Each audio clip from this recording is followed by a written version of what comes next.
the Mobile Workforce Podcast. Industry insights, construction perspective. Hello, this is Mike Merrill, the host of the Mobile Workforce Podcast. Today we have a conversation with Mr. Barry Weber and Brian Cronnelly of Eide Bailly. Eide Bailly is a top accounting firm that works specifically with the construction industry, and they talk about the different challenges that their customers are facing in the industry and how they help advise to solve those. You'll love the conversation about all the different reporting, dashboarding approaches that they take and things that they help their customers to improve upon within their discipline. Give this one a listen, and we'll catch you on the flip side. Well, welcome, Barry and Brian. Super excited to have you guys on the podcast today, and great to be here in person. Yeah, great to be here as well. Yeah, great to be here. I'm excited. Awesome. So I guess to start the conversation now, I am curious, how do you think contractors should be better approaching their business as it relates to reporting and data and getting better information out of their systems? Yeah, so we kind of have a mantra installed from a partner who retired at Eide Bailly. It's timely, accurate financial statements. So the 3 pillars right there with a WIP schedule every month. I think that's the biggest thing is getting on that cadence and seeing those things regularly is the biggest part of it. Awesome. So do you think that there are a lot of companies that are missing the mark in that area? Yeah, I think so. I think, a lot of companies start off as, the guys that were in the trade, decide to start their own business, try to grow it, and they get to a certain point where they can't run everything anymore. They have to have a team around them, and they have to have good information to be able to make those good decisions. And I think so many guys in the industry, they just never experienced that before, right? And so we can, with the help of good software, good systems, we can help bring that information to them.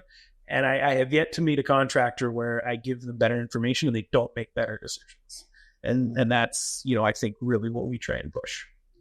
Nice. So with no real big changes in GAAP compliance coming up on the horizon, what do you think contractors need to be doing to prepare for some of the other tax updates around energy and other initiatives that are maybe legislation that are coming through? Yeah, I think the big one, to your point, is energy. The energy guidelines changed pretty significantly last year. What used to be kind of a afterthought, which was we could go get some energy credits on certain buildings, certain solar, kind of that background stuff. We might be able to get a few, maybe $30,000. Those kind of credits change where now you can get $100,000, $200,000 back. And it really used to be kind of an afterthought. Now it's becoming the driver of a lot of this work. And so they extended it to where, nonprofits can get it. More and more organizations can claim this credit now. And now we're seeing clients that actually are using this as a sales tool. And so they're going out to the private industry and saying, hey, that $1 million project we're going to do for you, why don't we raise it to $1.5 million? We'll do a more efficient system, and you're going to get a $500,000 tax credit. So the net cost to you is nothing. And we're going to install a much more efficient system. So you're going to end up netting ahead on this thing. In the meantime, these construction companies, HVAC, electrical, are increasing their sales exponentially, right? Because the cost of that system for them to install is significantly less than that $500,000 that they're going to charge extra, right? And so it's really becoming a driver of this energy efficient, systems. And which I think is kind of was the goal, right, behind all of the infrastructure money, the energy money.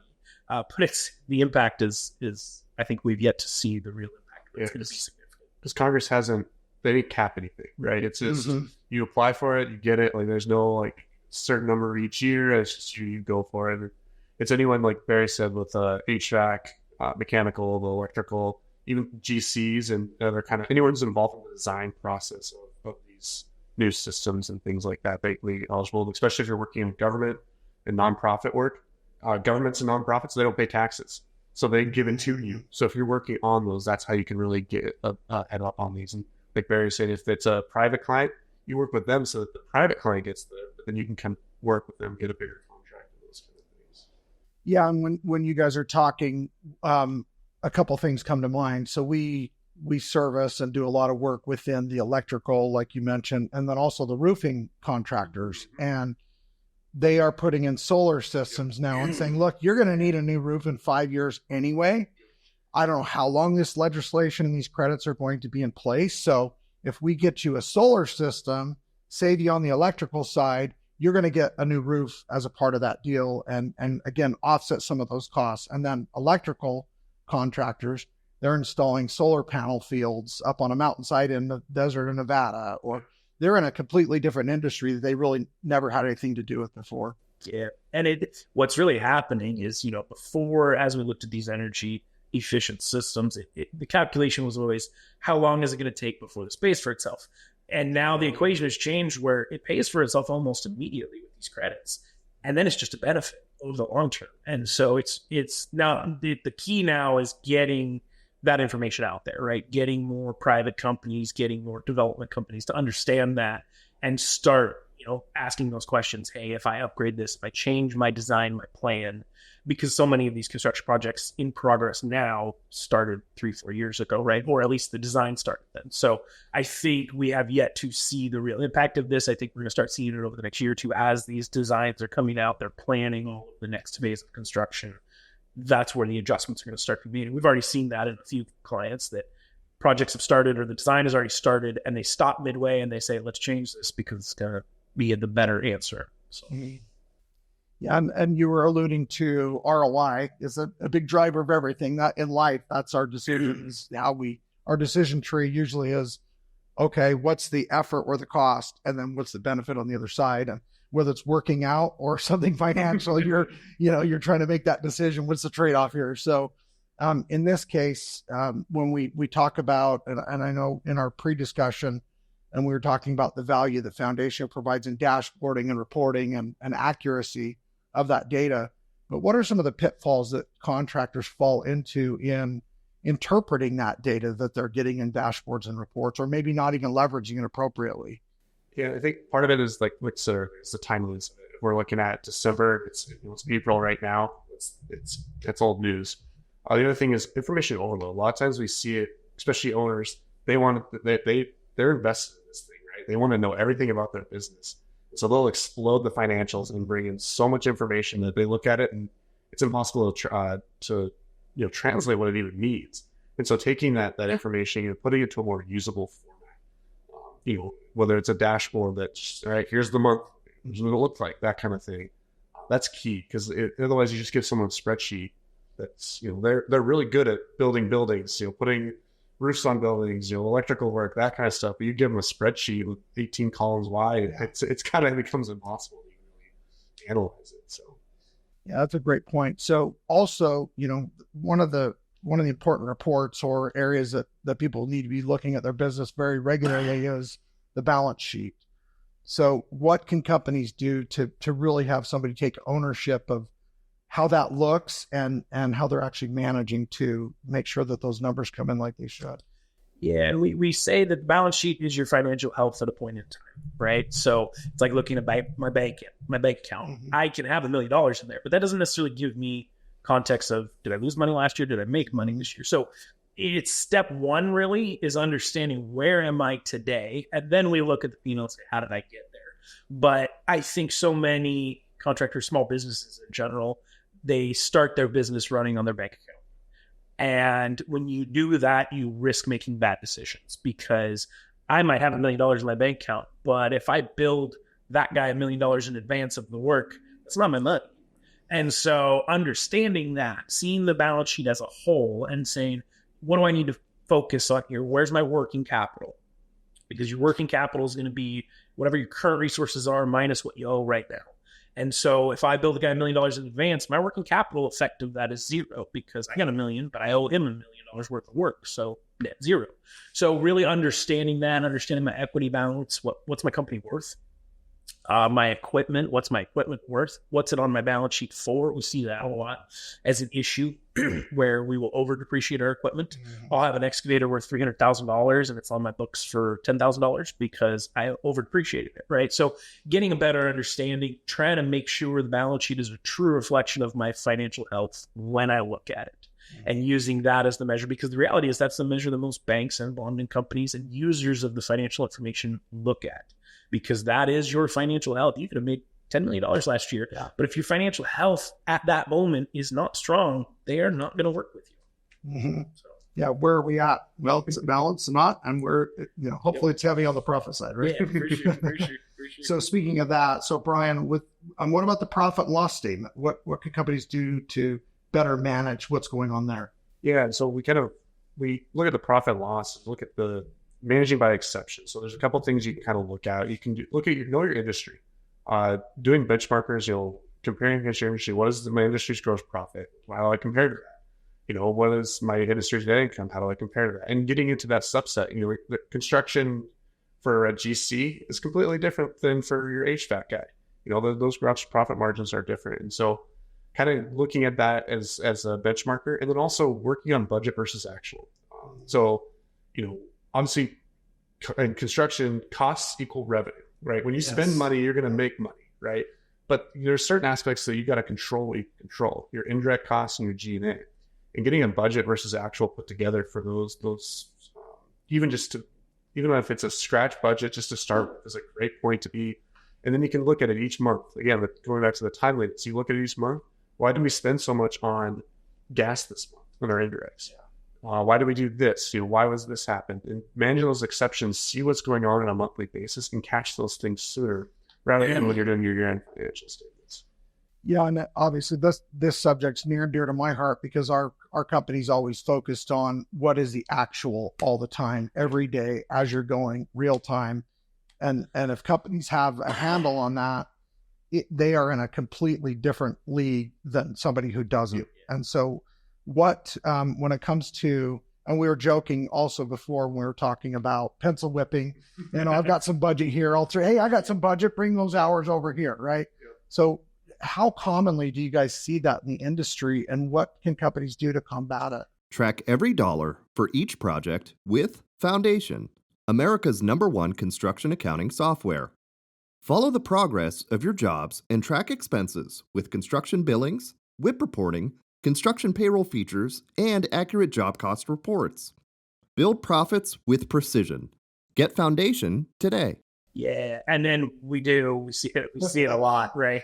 And part of that's it's the game that purchasing managers, project managers they play, and sometimes it's not necessarily malicious, right? They're not trying to manipulate information. They're just trying to make the best decision for them and their team. And so for us, there's a couple big system related stuff you can do, and channeling the inner bean counters in us, the inner accountants in us, is processes, right? How do we set up good processes? Because again, a lot of these start as small businesses, a few people, and they grow into now they're 50 people. Did we set up the correct processes along the way? Who's approving what? How is it getting approved? I mean, things nowadays with the technology, things like geofencing, where guys can't clock into the job till they get to the job. We had a client implement that, and the change it had was massive because guys were clocking in when they get in their car to go to get coffee on the way to the job site, right? And so now they can't clock in until they get there. And so we saw this huge shift in hours, and they go, oh, wow. And overtime, and gross payroll. Yeah. And so, they'd realize that service guys going out to all these houses were going off, getting lunch, get coffee, doing whatever and then charging the next client for an extra half hour and then the last client for an extra half hour. So they get a break.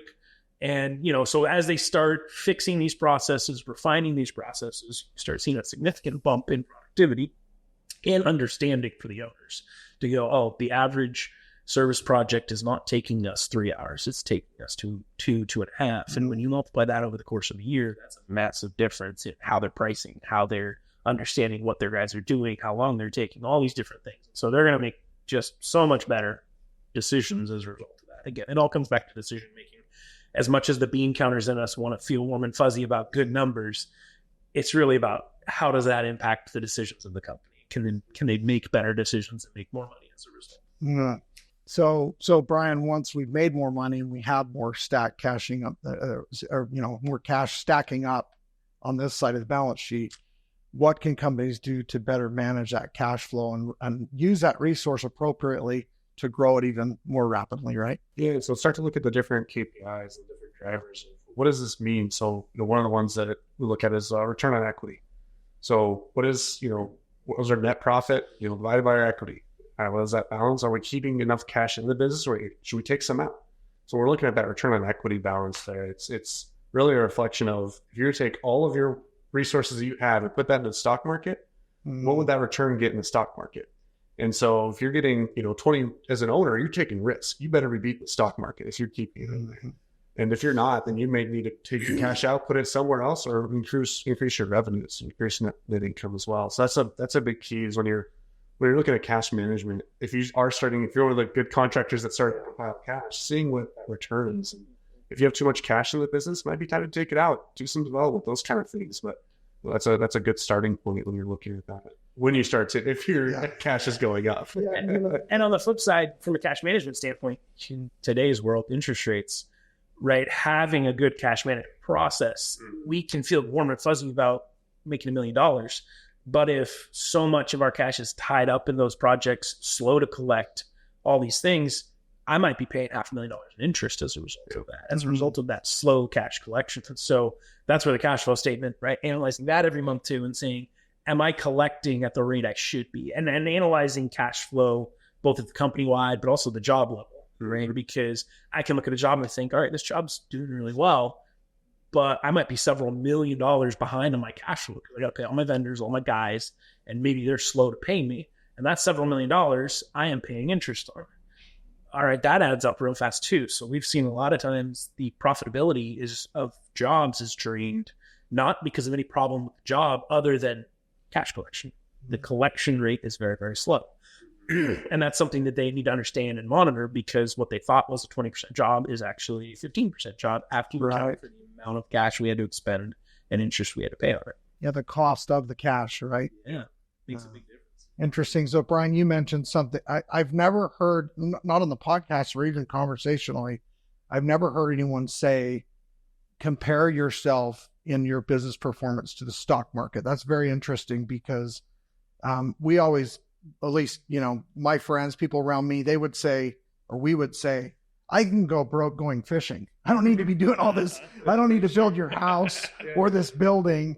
If I'm just trading time for money and there's no money left when I've traded all my time in, I might as well go fishing, right? So what you're saying is, if your business isn't growing and giving you profitability better than what you can get the stock market, then your cash should be better there. And why are you even in business, right? Is that kind of what you're saying? Yep. And it's just kind of a measure of getting to where, and we talked about earlier, benchmarking against your competitors. Every industry is different, right? Your return on it should be different, but you should be aiming to beat that, because if you're not growing, you're dying, right? And so that's a good measure of where your resources are going and how it's coming back to you as an owner.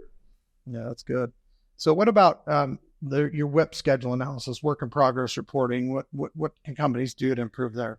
Yeah, and this kind of ties back to both the balance sheet and profit and loss in terms of getting accurate information, right? Because the WIP schedule is what normalizes your construction financial statements. Construction financial statements are effectively useless until I have a WIP schedule, because of the shifts in over-under billings. I could bill $1 million in advance, or I could bill $1 million at the end. And so if I don't adjust for that, I see these massive fluctuations month over month, year over year in my profitability from the jobs.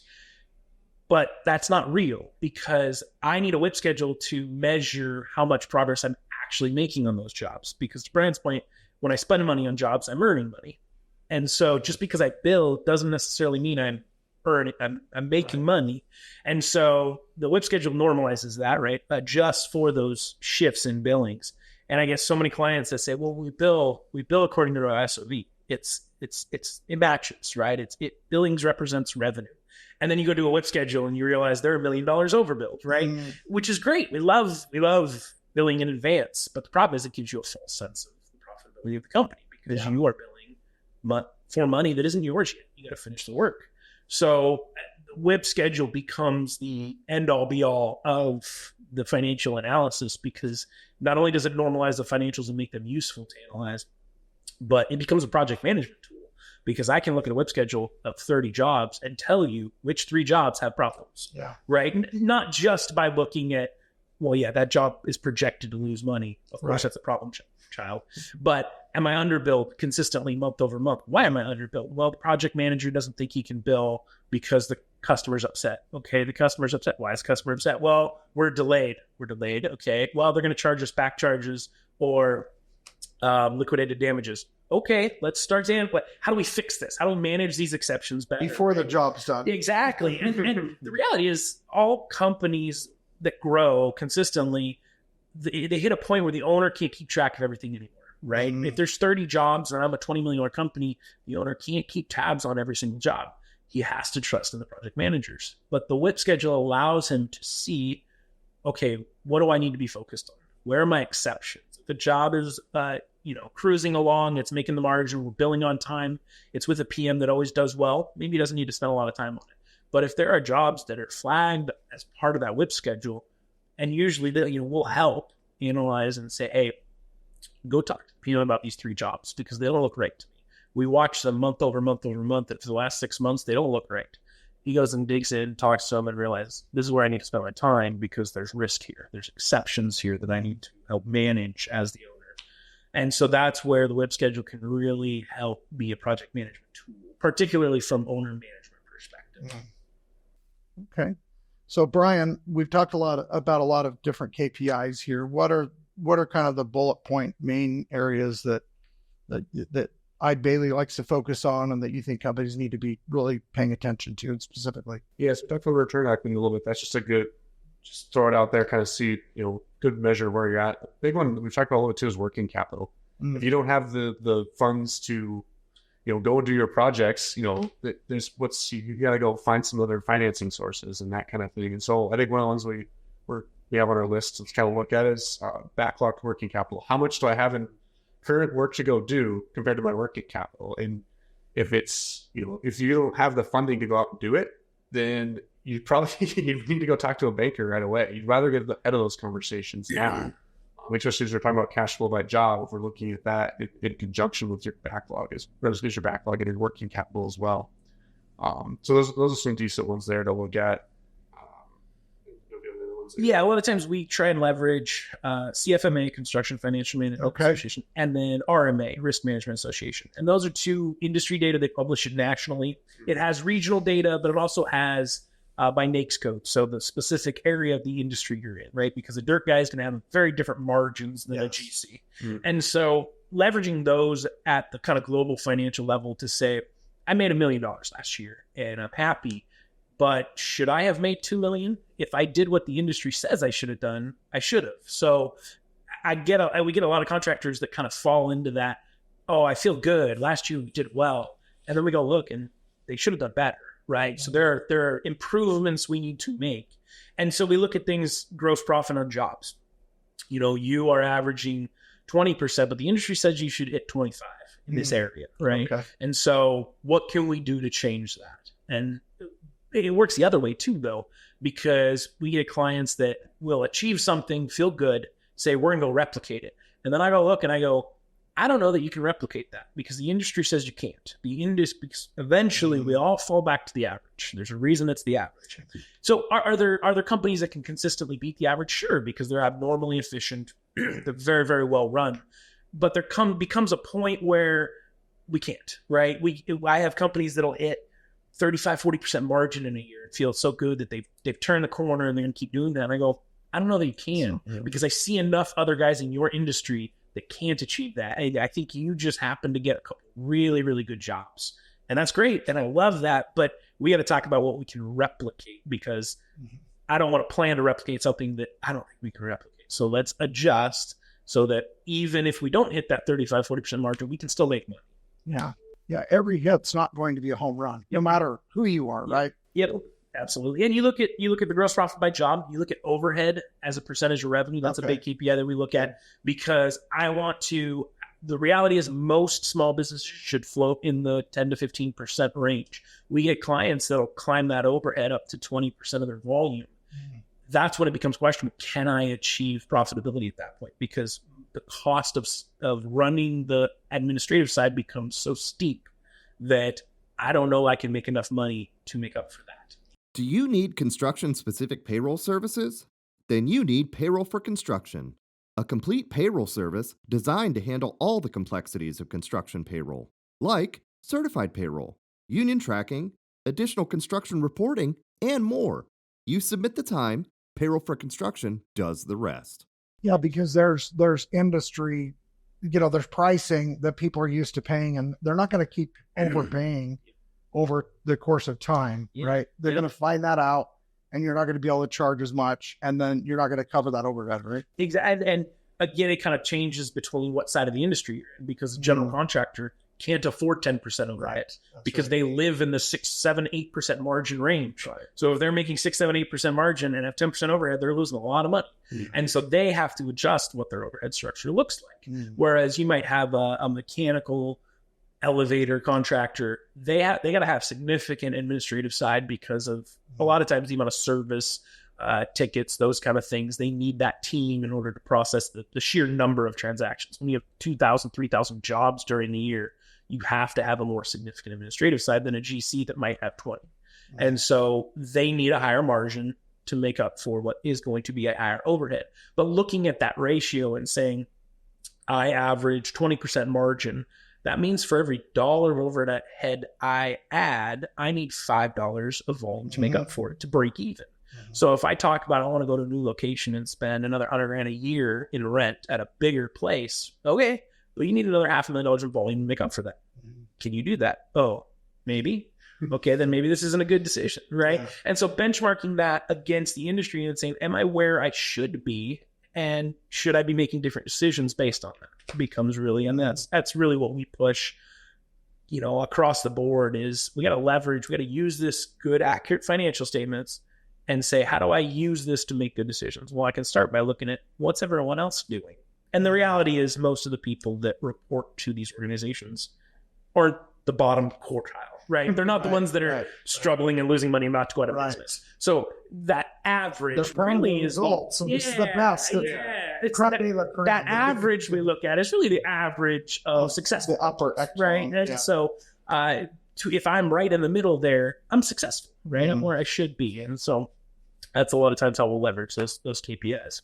Good. And not that you were using it in this way, but you mentioned the word leverage. So Brian, where does leverage fall into this conversation? Yeah, so one of the questions, especially with interest rate now, is finance it. Should I finance it? How much debt should I take on? And that kind of thing. It's expensive right now. Yeah, and so what's the ROI? Do I go out and I need this $500,000 piece of equipment. I've got this much in cash. How much should I put down on it? So using some of these different leverage ratios, debt to equity, those kind of things, it kind of helps. And again, using it to the industry, understanding what your industry is doing.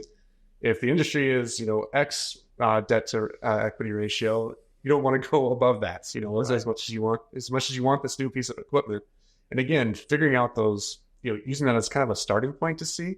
But at the end of it, you got to kind of look at how long is this going to take to pay back, or may pay for itself, those kind of things, whatever it is, especially in interest rates at 8, 9, 10% for some people. So. Yeah, and contractors, they, and that's my background. I, grew up in construction, was a GC. We like to own things. I want to rent. That's mine, right? I need possession. And so there's a tendency and a propensity to do that because that's the way we've always done it. Well, market conditions, the cost of money, interest rates, maybe it doesn't lend to owning everything. You might need to rent for this project on certain piece of equipment, or better utilize the equipment you already have, right? Sell this off and buy more of these because they're actually being utilized and actually making you money versus sitting over here and not working, right? And that's, a lot of times where we get involved with our clients. I mean, we try to be pretty involved as a whole, but when we look at something like foundation software, the equipment costing, I can go in there and start looking through, and I construction, the nice part of why we like working in construction is they're pretty blunt guys, right? Pretty no nonsense, guys. So I am pretty comfortable going up to owners and going, what the heck are you doing with those three pieces of equipment? Because you didn't use them nearly as much as you should last year. Right. So are you selling them or are you going to use them more? Because it better be one or the other. Because sitting on it and paying the interest, the depreciation, the repairs, and all that for a piece of equipment that you're not using very much is a problem. And so you got to make a better decision. That's where leveraging, not necessarily KPIs and things, but system information, right? If we're tracking usage on these things, we're tracking how much they're costing. Actual usage. Not, hey, I need this. I've got it. Exactly. I can run a process analysis, buy a piece of equipment and go, did that equipment cost you money last year? Did it make you money? And if it costs you money, something needs to change. So that's like where the financial KPIs, and we're talking like high level, just kind of like quick hitter things, they lead to these kind of conversations where, all right, is our debt to equity at a point where we could go get a new piece of equipment? Yeah, maybe. Okay, is it worth it to go get it? Yep. Efficiency. Just because you have the ability, doesn't mean you should. Doesn't mean you should. Going and getting into that deeper level of the financial information that's available. And again, it's where targeting the KPIs at the high level to the CEOs, the presidents, that kind of thing. They don't need to be the one to go diving in, but they need to be one to ask the questions. Do we need to do this? Does it make sense? Those kind of things. Yeah, and I think really, and this is, I think a lot of contractors struggle with this, but we talk about leverage, we talk about debt, financing, these other things, utilization, efficiencies. But what about liquidity? I mean, if the world ended tomorrow, or things really, really went south, right? My backlog's dried up. I'm struggling here. I'm sucking wind. What's mine? What do I really have here, right? So how does liquidity play into this, and what impact does that have on people's psyche and the way they run their business and just their general approach to things day to day? Yeah, I mean, ultimately, liquidity is the end goal, right? It's, can I make this company successful enough that it has excess liquidity that then I get to go have fun, right? Yep. We take care of the company first because the company takes care of us, but then we get to go have fun when we get to that point of liquidity. And it is difficult in the construction world because equipment costs money, right? It costs a lot of money. And we talk about yellow paint disease, right? And so, guys, I walk out on the site, it's got 4 water trucks sitting there. Why do you have 4 water trucks in your yard? Go put them to use. Well, I don't have anything. Okay, we got a problem here. We need to be more liquid. Yeah. So there's a lot from a company management standpoint that we can look at from a liquidity side. Is my cash flow where it should be? Is my working capital where it should be? That kind of thing. But ultimately, we got to get to the point where we are liquid enough to, we talk about building our balance sheet. We build our balance sheet, our financial health, to the point where we're liquid enough we can sustain bad times. Mm-hmm. Because you go back and you look at 2008, 9, 10, 11, it was tread water time. It was even the successful companies. Can I tread water? Can I just break even, make a little bit of money, keep my guys, and hope for better times? But I got to have a balance sheet that can do that. Because if I have little cash and I'm so invested in equipment or whatever it is, I'm going to struggle in those times because I'm going to need banks' help if I need cash. Versus if I build a balance sheet that is really strong, not excess, I don't need to put more money at risk than is necessary. But I build a balance sheet where if a few things go wrong, if a few years happen where I don't make any money, I'm fine. And we've seen those clients that get to that point and then have those tough times. And they're fine. They sit there 3 years later and they go, I lost $500,000 the last 3 years and it's not a big deal. It's unfortunate. We don't want that. But they've built their liquidity and their balance sheet enough to where a little bit of losses, a little bit of struggling, not a big deal. And then they can go take advantage of the good times. But you got to build that first. You got to build that level of liquidity, build that level of balance sheet strength to be able to sustain those tough times. Beyond that is where you go have fun. Yeah. I was meeting with a financial planner just on personal finance recently, and he showed me a graph, and it was actually a very powerful analogy to look at. But he said, if you panicked and sold your stock because the market was just tanking and bad, and a lot of people get to that point where, again, they don't have enough liquidity to feel confident. And so then they panic and they get nervous and they make emotional decisions versus, intelligent decisions. And he said, if you pulled it out at the wrong time, if you sold on the worst 5 days of the market, these worst 5 days, it was big losses. Whereas if you stayed in on those worst 5 days, you got to participate back in the upside, and you made a 17% margin last year versus completely losing money. So the swings are huge, but you got to be in it to win it, right? You got to still be in the game. So when the market swings back, that's when people really, if you were able to survive, now you can really win big when the market gets into a better place. So it's really having control over your destiny because you have confidence in your balance sheet, right? Love it. So is there anything else that we missed on KPIs or things that you really think companies need to focus on to either maintain or improve their success or figure out how to turn the corner from maybe the way they've been doing things in the past? I think it just kind of goes back to, again, getting those processes in place to have this information at your fingertips. Because I think at the beginning of it, all this stuff is great. Building your balance sheet's great. Well, what if you don't see your balance sheet ever? And, so we talked about these big high level things, but the real getting back to basics on it is going to be where this is where you got to start. Just start with the basic stuff, get the information to start to build that. We talk a lot about, I see a WorkMax thing. Like, I'm sure when you're talking WorkMax, we're going to make the field so much more efficient. We're going to make this such more efficient. Nobody ever talks about making the back office efficient, right? That's always the second thought of construction companies. We'll be doing it the same way for forever. Continue to grow that back office. Smart, we talk about budget versus actual, but building that back office and getting those processes in place just makes these decision points, these KPIs, these different things like that more readily available. Investing in this. So. Love that. What about you? And anything to add on there? No, I think Brian hit it again. Timely, accurate financial data, and we push that and we talk about it, but you got to look at it, right? So every month, set up some time and look at it, go through it, and bounce some ideas. A lot of times we participate in those meetings. We say every month we're going to meet. Doesn't need to be long, half hour. But we're going to go through the financials because I'm going to see something different. He's going to see something different. The owner's going to see something different. Maybe the senior project manager, COO, whoever it is, we're all going to see different things. So let's talk about it. What are we seeing? Where are we going? What are the trends we're seeing? Is there anywhere we want to get a little more dialed in? Where do we want to focus? Where are we making good money? Where are we struggling? You got to spend the time. You can't just have it available, spend 5 minutes, right? Your financial information, that really should drive your decision making. That's the goal, right? Make money. So awesome. Well, appreciate the good work that you gentlemen do. We're appreciative of Eide Bailly and sending you out here to be a part of this conference.